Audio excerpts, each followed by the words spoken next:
అందరికీ good evening అండి. నేను అన్నంతో ఒక నైట్ అయ్యింది కాబట్టి అన్నంతో చిన్న రెసిపీ చేస్తున్నాను. నేను అన్నం ఉండే అన్నంతో రెసిపీ చేస్తున్నాను. చూడండి, బాగుంటుంది.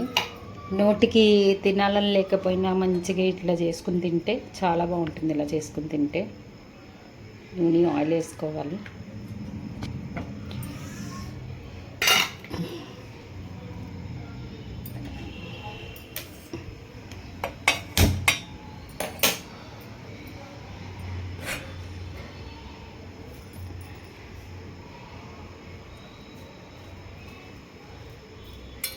వెల్లిపాయలు, శనగపప్పు,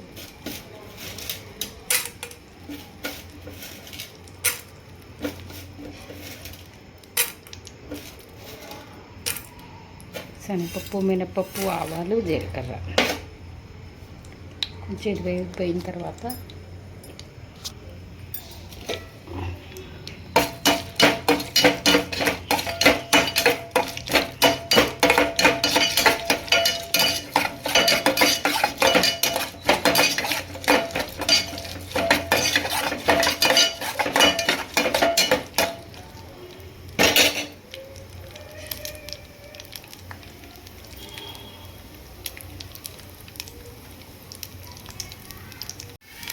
చూసారు కదా, వేగిపోయింది పోపు.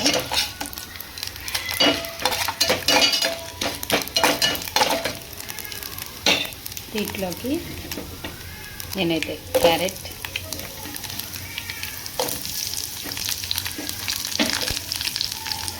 ఆనియన్స్,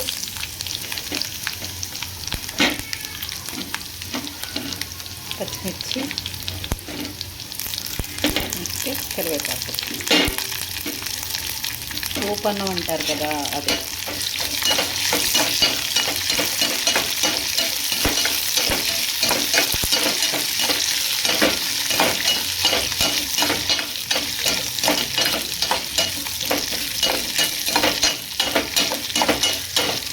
ఉప్మాలాగే అండి, కాకపోతే ఏంటంటే మనం ఉప్మాలో అయితే వాటర్ పోస్తాము, ఇందులో అయితే వాటర్ పోయాం. అన్నం రైస్ వేసేసుకుని ఒకసారి మూత పెట్టేసుకుని ఉప్పు పసుపు వేసేసి మూత పెట్టేద్దామండి. మూత పెట్టేసాక కొంచెం మగ్గిన తర్వాత అన్నం కలిపేసుకుందాము. ఉప్పు పసుపు కూడా వేసేసాను. ఒకసారి మూత పెట్టేసి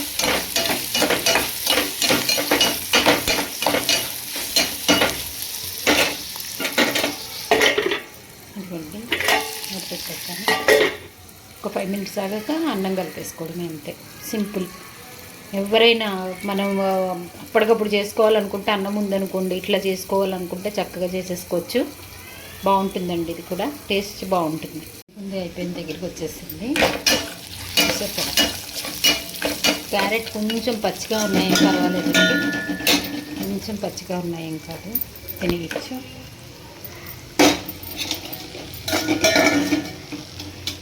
ఇంకా రైస్ వేసాను.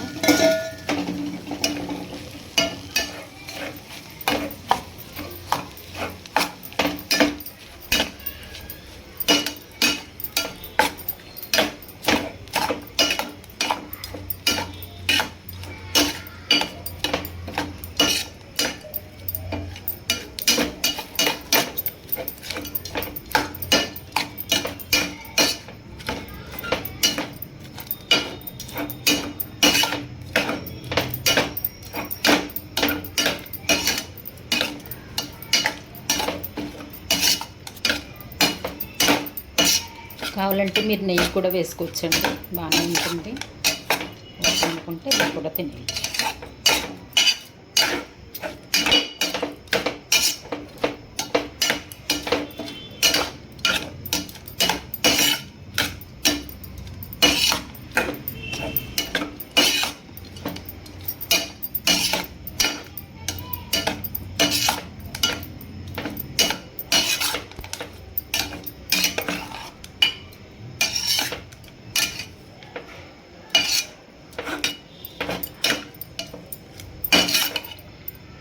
కదా,